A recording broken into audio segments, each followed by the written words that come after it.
ಯಾಕೆ ಸಾರಥಿ ತುಂಬಾ ಸೀರಿಯಸ್ ಆಗಿದ್ದೀರಾ? ಏನಾದ್ರೂ ಸಮಸ್ಯೆನಾ? ಇಲ್ಲ ಚಿಕ್ಕ ಯಜಮಾನ್ರೆ. ಅರ್ಥ ಆಗ್ಲಿಲ್ಲ. ಸೀರಿಯಸ್ ಆಗಿಲ್ಲ ಅಂತ ಹೇಳ್ತಿದ್ದೀರಾ ಅಥವಾ ಸಮಸ್ಯೆ ಇಲ್ಲ ಅಂತ ಹೇಳ್ತಿದ್ದೀರಾ? ಸಮಸ್ಯೆ ಯಾರಿಗೆ ತಾನೇ ಇರೋದಿಲ್ಲ ಹೇಳಿ, ಪ್ರತಿಯೊಬ್ಬ ಮನುಷ್ಯನಿಗೂ ಇದ್ದೇ ಇರುತ್ತೆ. ಅದರಿಂದ ಹೇಗೆ ಹೊರಗಡೆ ಬರಬೇಕು ಅನ್ನೋದನ್ನ ಯೋಚನೆ ಮಾಡಬೇಕು ಅಷ್ಟೇ. ಈಗ ನೀವು ಅದನ್ನೇ ಯೋಚನೆ ಮಾಡ್ತಿದ್ದೀರಾ? ಏನ್ ನಿಮ್ ಸಮಸ್ಯೆ? ಏನೇನೋ ಇರುತ್ತೆ ಬಿಡಿ ಚಿಕ್ಕ ಯಜಮಾನ್ರೆ.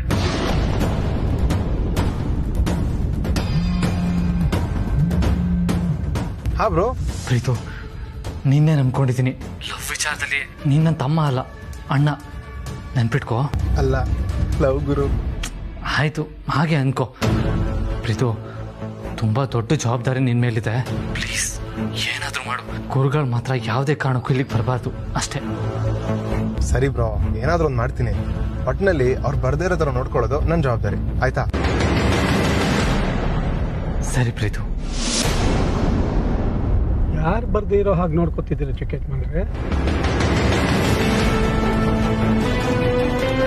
ಅಯ್ಯೋ, ನಿಧಾನಕ್ಕೆ ಮಾತಾಡಿದೆ ಅಂತ ಅನ್ಕೊಂಡೆ. ಆದರೂ ಸಾರಥಿ ಅವ್ರಿಗೆ ಕೇಳಿಸಿದೆ ಅಂದರೆ ಜೋರಾಗಿ ಮಾತಾಡಿದ್ದೀನಿ. ಥೂ, ಎಡವಟ್ಟು ರಾಜನ್ ತಗೊಬಂದು. ಚಿಕ್ಕ ಯಜಮಾನ್ರೆ, ನನ್ನ ಪ್ರಶ್ನೆಗೆ ಉತ್ತರ ಸಿಕ್ಕಲಿಲ್ಲ. ಏನಿಲ್ಲ ಸಾರಥಿ, ನಂದು ನಮ್ಮ ಅಣ್ಣಂದು ಒಂದು ಸೀಕ್ರೆಟ್ ಒಪ್ಪಂದ. ನೀವು ತಪ್ಪು ತಿಳ್ಕೊಳ್ಳಿಲ್ಲ ಅಂದರೆ ಏನು ಒಪ್ಪಂದ ಅಂತ ತಿಳ್ಕೊಬೋದಾ? ಯಾಕೋ ಸಾರಥಿ ಅವರು ಮೊದಲಿನ ಥರ ಯೂಶಲ್ ಆಗಿಲ್ವಲ್ಲ, ಯಾಕೋ ಅನ್ಯೂಶಲ್ ಆಗಿ ಆಡ್ತಾ ಇದ್ದಾರೆ. ಮತ್ತೆ ನನ್ನ ಪ್ರಶ್ನೆಗೆ ನೀವು ಉತ್ತರ ಕೊಡಲಿಲ್ಲ.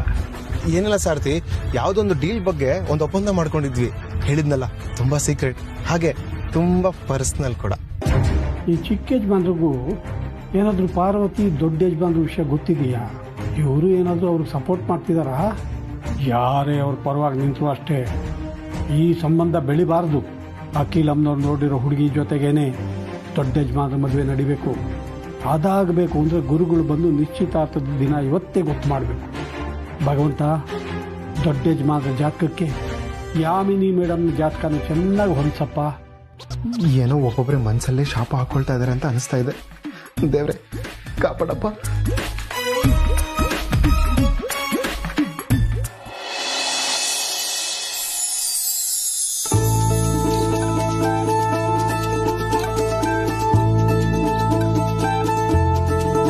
ಬನ್ನಿ, ಒಳಗ್ ಬನ್ನಿ. ತುಂಬಾ ಸಂತೋಷ ಆಯ್ತು ನೀವು ಬಂದಿದ್ದು. ತುಂಬಾ ಶಾರ್ಟ್ ನೋಟಿಸ್ ಅಲ್ಲಿ ನಾನು ಫೋನ್ ಮಾಡಿದ್ದೆ. ನಿಮ್ಗೇನು ತೊಂದರೆ ಆಗ್ಲಿಲ್ಲ ಅನ್ಕೋತೀನಿ. ಇಲ್ಲ ಇಲ್ಲ, ಏನು ತೊಂದರೆ ಆಗ್ಲಿಲ್ಲ. ಅತ್ತೆ ಮಾವ ಆಶೀರ್ವಾದ ಮಾಡಿ. ದೇವ್ರು ನಿನ್ನ ಚೆನ್ನಾಗಿಟ್ಟಿರ್ಲಮ್ಮ.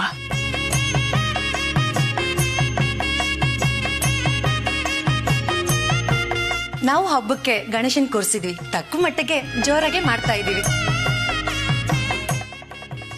ಅದಕ್ಕಿಂತ ಮುಖ್ಯವಾಗಿ ನನ್ನ ಮಗಳು ಜಾತಕ ತೋರಿಸೋದು ಮುಖ್ಯ ಅಲ್ವಾ? ಇನ್ನೊಬ್ರ ಕೈಲಿ ಜಾತಕ ಕೊಟ್ಕೊಳ್ಸೋದು ಅಷ್ಟು ಚಂದ ಕಾಣಿಸ್ಲಿಲ್ಲ. ಅದಕ್ಕೆ ನಾವೇ ತಗೊಂಡ್ ಬಂದ್ವಿ. Most welcome. ತುಂಬಾ ಸಂತೋಷ. ಶುಭ ಕಾರ್ಯ ಯಾವತ್ತು ಶುಭದಿಂದನೇ ಆರಂಭ ಆಗೋದಲ್ವಾ? ಬನ್ನಿ. ಪಾರ್ವತಿ, ನೀನೋಗಿ ಎಲ್ರಿಗೂ ಕಾಫಿ ತಗೊಂಡ್ ಬಾ.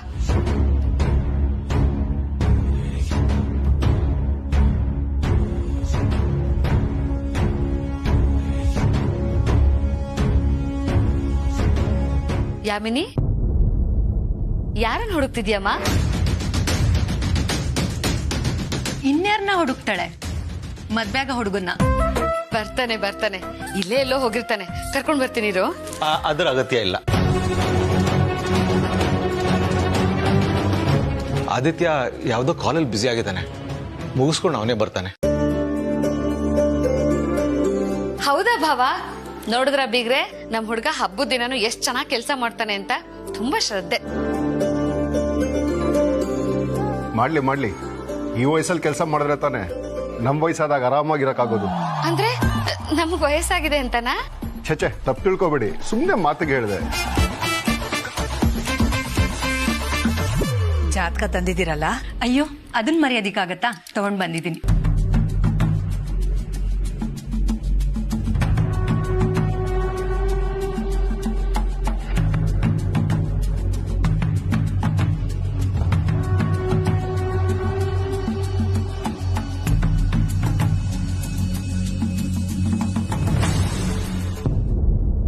ಒಂದ್ ನಿಮಿಷ, ಆದಿ ಜಾತಕನು ತಂದ್ಬಿಡ್ತೀನಿ.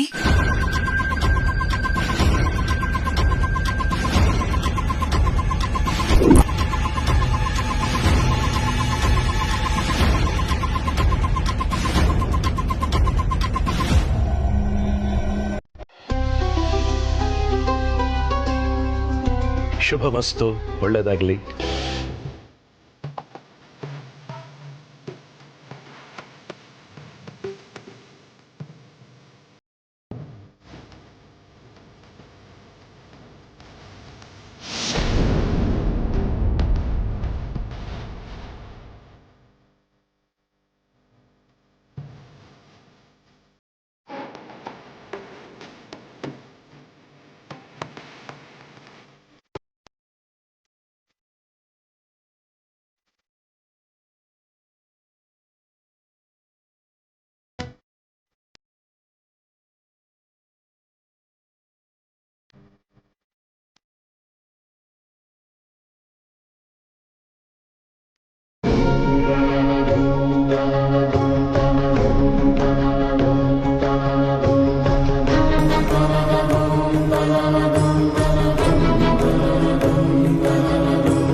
दीर्घायुष्मान भव, दीर्घ सुमंगली भव.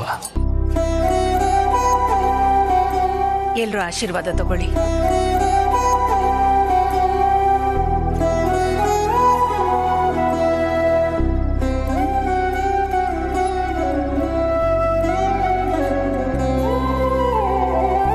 ದೊಡ್ಡ ಯಜಮಾನ್ರೆ, ಒಂದು ನಿಮಿಷ. ಅಮ್ಮೋರೆ, ದೊಡ್ಡ ಯಜಮಾನರು ಯಾಮಿನಿ ಅಮ್ಮವರು ಒಟ್ಟಿಗೆ ಆಶೀರ್ವಾದ ತಗೊಂಡ್ರೆ ಚೆನ್ನಾಗಿರುತ್ತೆ ಅಂತ ನನ್ನ ಅಭಿಪ್ರಾಯ.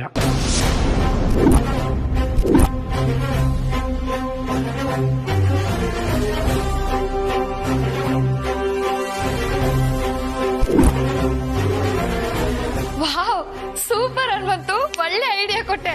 ಅಕ್ಕ, ಹನುಮಂತು ಹೇಳ್ತಿರೋದು ನನಗೂ ಸರಿ ಅಂತ ಅನಿಸ್ತಿದೆ. ಹೇಗಿದ್ರು ಮದುವೆ ಆಗ್ತಿರೋ ಜೋಡಿಗಳು ಒಟ್ಟಿಗೆ ನಮಸ್ಕಾರ ಮಾಡಿ ಆಶೀರ್ವಾದ ತಗೊಳ್ಳೋದ್ರಲ್ಲಿ ಏನು ತಪ್ಪಿಲ್ಲ. ಹೋಗಿ.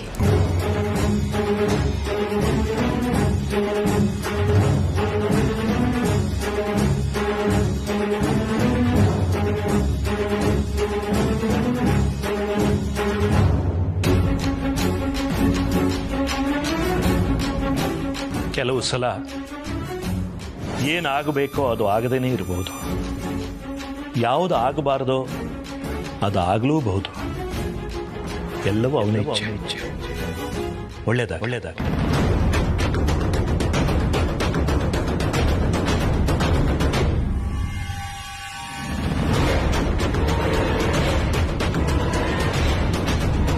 ಸ್ವಾಮೀಜಿ, ನೀವೇನ್ ಹೇಳಿದ್ರಿ ಅಂತ ನನ್ಗೆ ಅರ್ಥ ಆಗ್ಲಿಲ್ಲ. ದೇವರು ನೀಡಿದ್ದನ್ನು ನಾವು ಗೌರವಿಸುವುದಿಲ್ಲ, ಪ್ರೀತಿಸುವುದೂ ಇಲ್ಲ, ಗುರುತಿಸುವುದೂ ಇಲ್ಲ. ನಮ್ಮದಲ್ಲದಕ್ಕಾಗಿ ಸದಾ ಬೇಡುತ್ತಲೇ ಇರುತ್ತೇವೆ. ಪರಿವರ್ತನೆ ಜಗದ ನಿಯಮ. ನಮ್ ತಾಯಣೆ ಗುರುಗಳೇ, ನೀವ್ ಹೇಳಿದ್ದು ಈಗ್ಲೂ ನನ್ಗೆ ಅರ್ಥ ಆಗ್ಲಿಲ್ಲ. ಮತ್ತೆ ಕೇಳಿದ್ರೆ ನಿಜವಾಗ್ಲೂ ನನ್ ಮರ್ಯಾದೆ ಹೋಗುತ್ತೆ. ತೆಪ್ಪಗಿರೋದೆ ವಾಸಿ. ಆಹಾ, ಎಂಥ ಜೋಡಿ, ಹೇಳ್ ಮಾಡಿಸಿದಂಥ ಜೋಡಿ. 100 ಕಾಲ ಸುಖವಾಗಿ ಚೆನ್ನಾಗಿ ಬಾಳ್ಲಿ.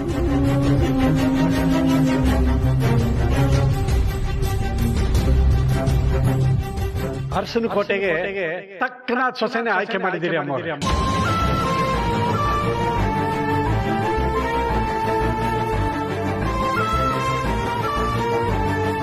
ನಿಮ್ಮ ಆಸೆ ಅಂತೆ ನಿಶ್ಚಿತಾರ್ಥ ಆಗಿ ಬೇಗ ಮದುವೆನ ಆಗ್ಬಿಟ್ರೆ ಅಷ್ಟು ಸಾಕು.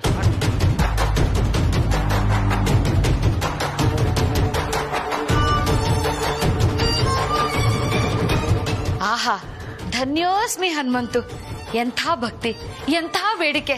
ನಿನ್ ಬೇಡಿಕೆ ತರನೇ ನನ್ ಬೇಡಿಕೆನು same to same Hanumanthu. Damini, ದೇವ್ರ ಮನೇಲಿಟ್ಟಿರೋ ಜಾತಕ ತಗೊಂಡ್ ಬಾ. ಅಕ್ಕ, ನನ್ ಜಾತಕನ ದೇವ್ರ ಮನೇಲಿ ಇಟ್ಟಿಲ್ಲ, ಗಣೇಶನ ಹತ್ರ ಇಟ್ಟಿದ್ದೀನಿ.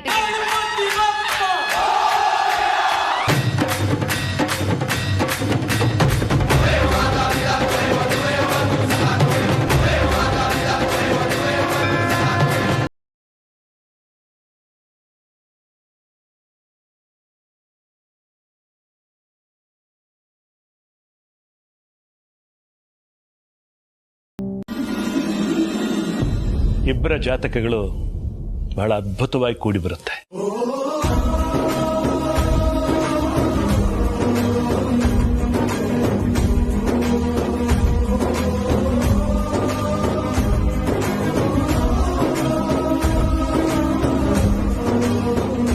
ಈ ಜಾತಕದ ಹೆಣ್ಣು ನಿಮ್ಮ ಮಗನ ಜೀವನದಲ್ಲಿ ಈಗಾಗಲೇ ಪ್ರವೇಶ ಮಾಡಿದ್ದಾಳೆ.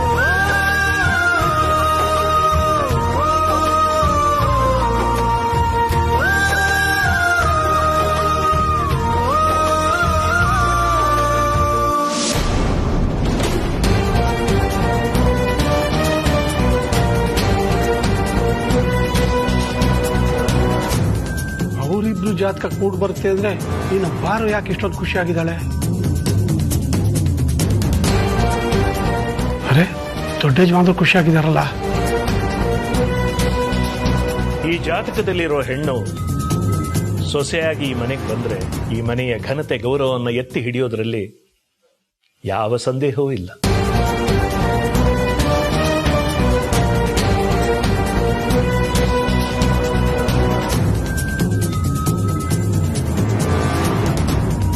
ಯಾಮಿನಿ, ನಿನ್ನ ತೋರ್ಸದ್ನಲ್ಲ ಆ ಬ್ರೋಕರು, ಆ ಮಹಾಶಯ ಎಲ್ಲಿದ್ದಾನಮ್ಮ? ಗಾಬರಿ ಆಗ್ಬೇಡಿ, ನಾನು ಅವಾಗ ಹಿಂಗ್ ಜರ್ಕ್ ಕೊಡ್ತಾ ಇರ್ತೀನಿ. ಅವನ್ ಯಾವಾಗ ನಿನ್ನ ತೋರ್ಸದ್ನೋ ಏನೋ, ಅಕ್ಕ ನಮ್ಮನ್ನೆಲ್ಲ ಗುಡ್ಡೆ ಹಾಕೊಂಡು ನಿಮ್ ಮನೆಗೆ ಹೆಣ್ಣು ನೋಡಕ್ ಬಂದೇ ಬಿಟ್ರು.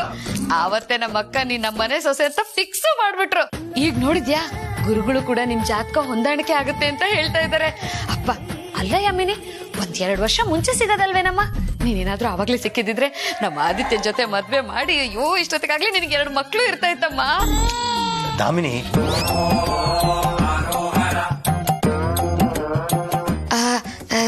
ಕ್ಷಮಿಸಿ ಗುರುಗಳೇ, ನಾನು ಸ್ವಲ್ಪ ಉತ್ಸಾಹದಲ್ಲಿ ಜಾಸ್ತಿ ಮಾತಾಡ್ಬಿಟ್ಟೆ ಅನ್ಸುತ್ತೆ. ಗುರುಗಳೇ, ನಿಶ್ಚಿತಾರ್ಥನ ಯಾವಾಗ ಇಟ್ಕೋಬಹುದು ಗುರುಗಳೇ?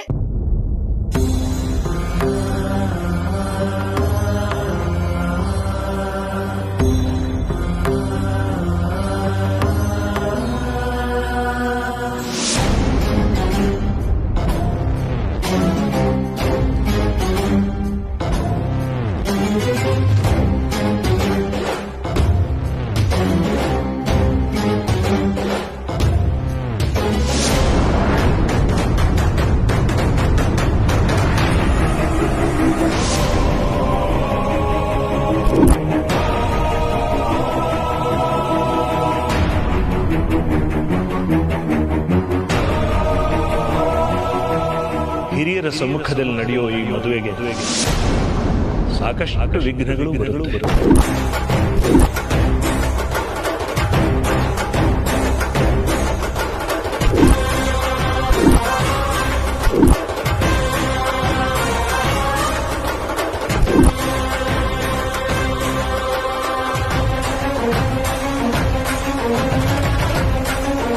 ಇಬ್ರು ಖುಷಿಯಾಗಿದ್ದರು ಈಗ ಯಾಕೆ ಆತಂಕ ಪಡ್ತಿದ್ದಾರೆ?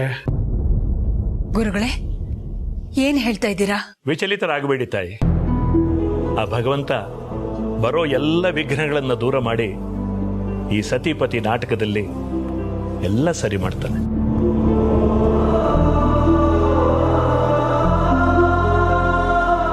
ಕಣ್ಣಿಗೆ ಕಂಡದ್ದೆಲ್ಲ ನಿಜ ಅಲ್ಲ, ನಿಜ ಅನ್ಸಿರೋದೆಲ್ಲ ನಡೆದಿರೋದೂ ಇಲ್ಲ. ಎಲ್ಲವೂ ದೈವೇಚ್ಛೆ.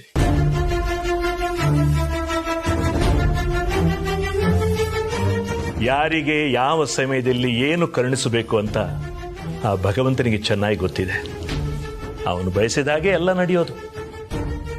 ಆದರೆ ಅವನ ನಡೆ ಮಾತ್ರ ಎಲ್ಲವೂ ನಿಗೂಢ.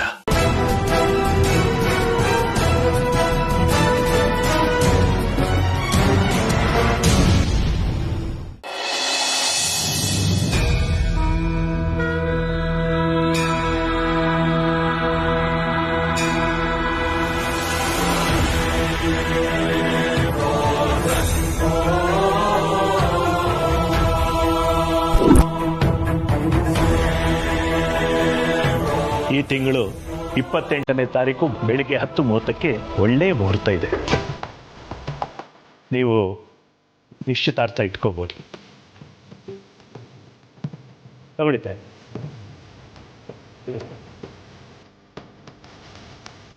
ನೀವು ಹೇಳಿದ ಹಾಗೆ ಆಗ್ಲಿ ಗುರುಗಳೇ. ಸರಿ. ಈಗ ನಾನು ಹೊರಡೋ ಸಮಯ ಆಗಿದೆ.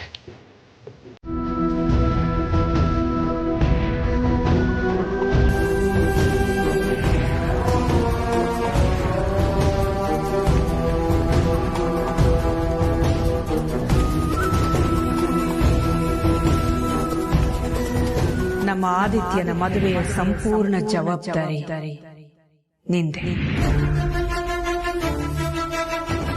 ಆದಿ ನನಗ್ ಮಾತ್ರ ಮಗ ಅಲ್ಲ, ನಿನಗೂ ಮಗನ್ ಥರಾನೇ.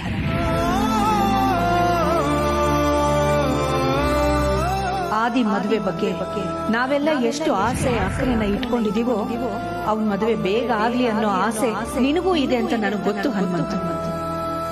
ನಿನಗೂ ಅವನ ಮೇಲೆ ನಮ್ಮಷ್ಟೇ ಕಾಳಜಿ ಇದೆ. ನೀನು ಅರಸನ ಕೋಟೆ ಸದಸ್ಯರಲ್ಲಿ ಒಬ್ಬ, ಅದಕ್ಕೆ ಈ ಜವಾಬ್ದಾರಿನ ನಿನ್ನ ಮೇಲೆ ಹೊರಿಸ್ತಾ ಇರೋದು.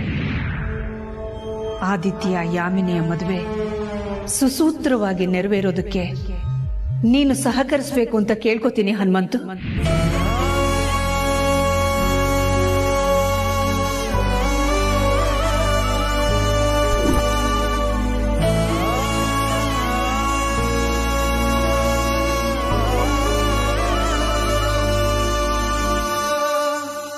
ಈಗಿನ ಕಾಸ್ಟ್ಲಿ ಪ್ರಪಂಚದಲ್ಲಿ ಕ್ರೈಯಿಂಗ್ ಅಂಡ್ ಸ್ಮೈಲಿಂಗ್ ಯಾವುದಕ್ಕೂ ಪೇ ಮಾಡಬೇಕಾಗಿಲ್ಲ. ಅರ್ಥ ಆಯ್ತಾ ಮಿಸ್ಟರ್ ಅನಾಮಿಕಾ? ದುಡ್ಡು ಕೊಡಂಗಿಲ್ಲ, ಟ್ಯಾಕ್ಸು ಫ್ರೀ. ನಾವು ನಕ್ಕು ಮನಸ್ಸನ್ನ ಸಮಾಧಾನ ಮಾಡ್ಕೋತೀವಿ, ಅತ್ತು ಮನಸ್ಸನ್ನ ಹಗರ ಮಾಡ್ಕೋತೀವಿ. ಇವೆರಡನ್ನೂ ಹೊರಗಾಕೋದಕ್ಕೆ, ಅಂದ್ರೆ ಹೊಟ್ಟೆಯಲ್ಲಿರೋ ಕಲ್ಮಶಾನ ಹೊರಗೆ ತೆಗೆಯೋದಕ್ಕೆ ದುಡ್ಡು ಕೊಡ್ತೀವಿ. You know man, no sentiments, never. ಹುಟ್ಟು ಉಚಿತ, ಸಾವು ಖಚಿತ.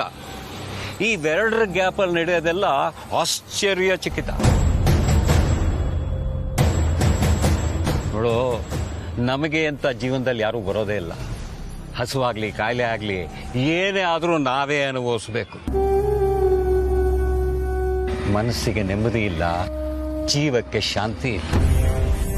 ಜೀವನ ಅಂದ್ರೇನು ಅಂತ ಅರ್ಥ ಆಗೋಷ್ಟರಲ್ಲಿ ನಾವು ಕೊನೆ ಹಂತಕ್ಕೆ ಮುಟ್ಟಿರ್ತೀವಿ. ಆದರೆ ಇಷ್ಟರಲ್ಲಿ ಏನು ಮಾಡೋದೇನು ನಾವು?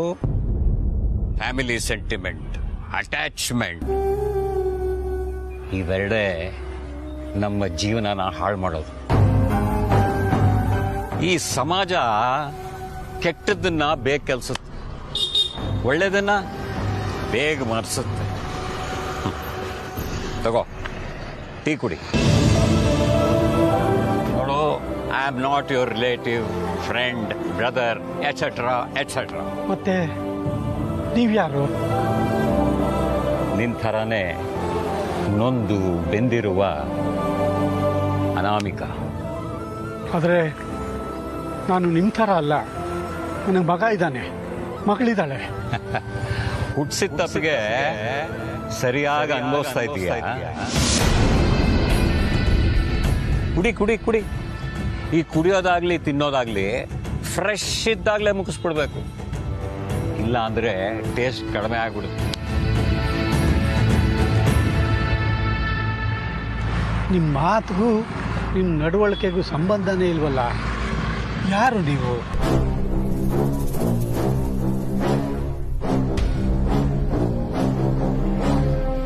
ಕೊಲೆಗಾರ.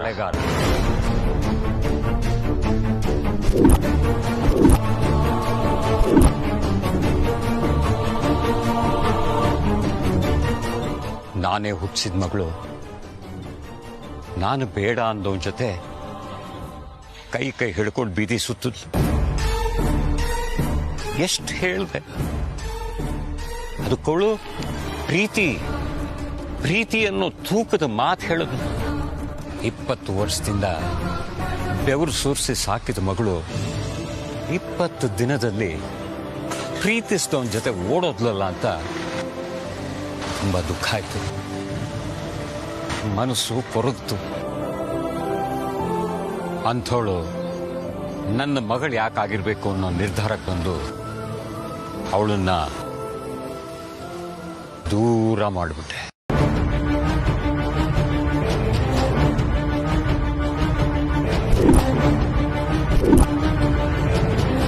ಅಂದ್ರೆ ಹೆತ್ತು ಮಗಳನ್ನೇ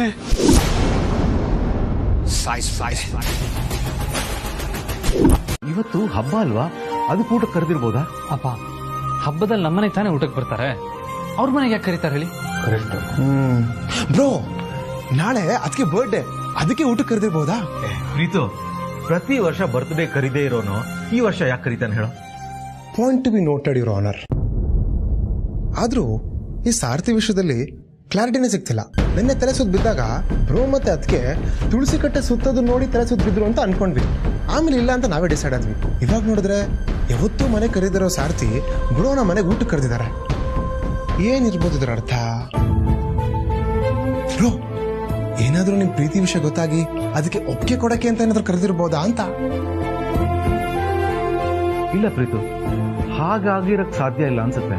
ಯಾಕಂದ್ರೆ ನಮ್ಗೆ ಗೊತ್ತು, ಹನುಮಂತು ಪ್ರಕಾರ ಈ ಮನೆಗೆ ಪಾರ್ವತಿ ಅಲ್ಲ ಯಾಮನೇನೆ ತಕ್ಕ ಸೊಸೆ ಅಂತ. ಯೋಚನೆ ಮಾಡಿ ಮಾಡಿ ನನ್ನ ತಲೆ ಚಿಟ್ಟಿಡಿತಾ ಇದೆ. ಏನಕ್ಕೆ ಕರೆದಿರ್ಬೋದು? ಅಲ್ಲ, ಇದನ್ನ ಕೇಳೋಣ ಅಂತ ಪಾರ್ವತಿ ಕಾಲ್ ಮಾಡೋಣ ಅಂದ್ರೆ ಸಾರಥಿ ಇವಾಗ ಪಾರ್ವತಿ ಫೋನಿಂದಾನೇ ಕಾಲ್ ಮಾಡಿದ್ರು. ಇವಾಗ ಮತ್ತೆ ಕಾಲ್ ಮಾಡಿದ್ರೆ ಅವರೇ ರಿಸೀವ್ ಮಾಡ್ತಾರೆ. ಏನು ಅಂತ ಹೇಗೆ ಕಂಡು ಹಿಡಿಯೋದೀಗ? ಹೋದ್ರೆ ತನಪ ಗೊತ್ತಾಗೋದು. ಒಂದಂತೂ ಸತ್ಯ, ಏನೋ ಒಂದು ವಿಷಯ ಇಲ್ಲದೆ ಹನುಮಂತು ಊಟಕ್ಕೆ ಕರೆಯೋದಿಲ್ಲ. ಯಾಕೆ ಯೋಚನೆ ಮಾಡ್ತೀಯಾ? ಹೋಗು, ಎಲ್ರ ಜೊತೆ ಕೂತ್ಕೊಂಡು ಬೆರೆತು ಆರಾಮಾಗಿ ಊಟ ಮಾಡಿ ಖುಷಿಯಾಗಿ ಬಾ. ಸರಿಯಪ್ಪ. ಬ್ರೋ, ಫಾರಿನ್ಗೆ ಹೋಗಿ ಸೆಟ್ಲ್ ಆಗೋ ಥರ ನಿಮ್ಮ ಮಾವನ ಮನೇಲಿ ಸೆಟ್ಲ್ ಆಗ್ಬೇಡ. ತಾಯ್ನಾಡಿಗೆ ವಾಪಸ್ ಬೇಗ ಬಾ.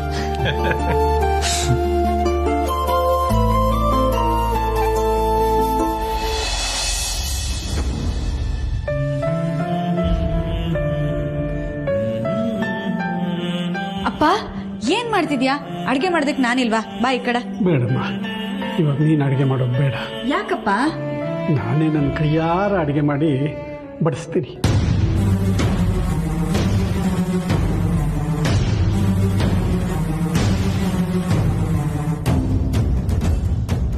ನೀನು ಆರಾಮಾಗಿ ಕೂತ್ಕೋ. ಇವತ್ತು ಹಬ್ಬದ ಅಡುಗೆ ಮಾಡ್ತೀನಿ, ಹಾಗೆ ಶಾವಿಗೆ ಪಾಯಸನೂ ಮಾಡ್ತೀನಿ.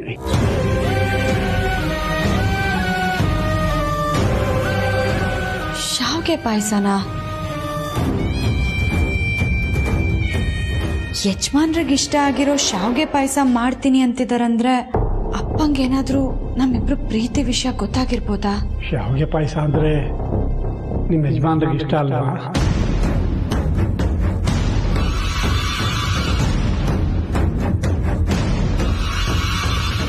ದೊಡ್ಡ ಯಜಮಾನ್ರಿಗಮ್ಮ, ಅದಕ್ಕೆ ಅವ್ರಿಗೋಸ್ಕರನೇ ಮಾಡ್ತಾ ಇದ್ದೀನಿ.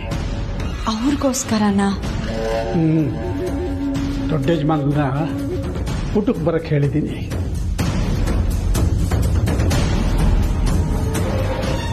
ಹೌದಪ್ಪ? ಹೃದಯಕ್ಕೆ ಹತ್ತಿರವಾದವರು ಮಾತ್ರ ಈ ಉಪಚಾರ. ದೊಡ್ಡ ಯಜಮಾನ್ರು ಎಲ್ಲರೂ ಹೃದಯಕ್ಕೂ ಹತ್ತಿರ ಆದವರಲ್ವಾ? ಅಲ್ಲೂ ನಾವು ಅಂದರೆ ಸ್ವಲ್ಪ ಜಾಸ್ತಿನೇ ಪ್ರೀತಿ ಮಮತೆ.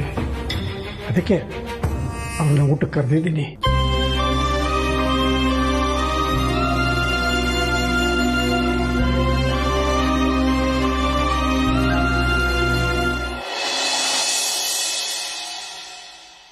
ಬನ್ನಿ ಬಾ, ಬನ್ನಿ.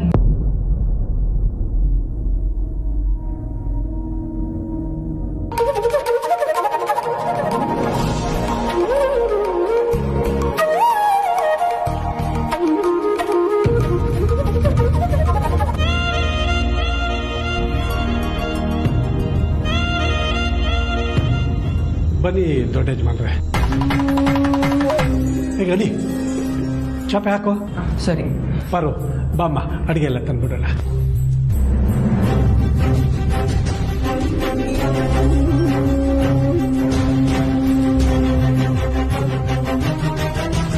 ಕೂತ್ಕೊಳ್ಳಿ ದೊಡ್ಡ ಯಜಮಾನ್ರೆ, ಕೂತ್ಕೊಳ್ಳಿ.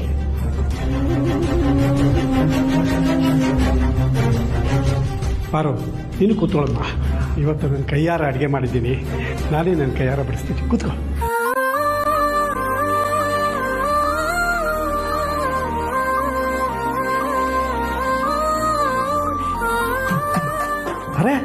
ಯಾಕಮ್ಮ ಅಷ್ಟು ದೂರ ಕೂತ್ಕೋತೀಯಾ ಯಜಮಾನ ಪಕ್ಕನೆ ಕೂತ್ಕೋ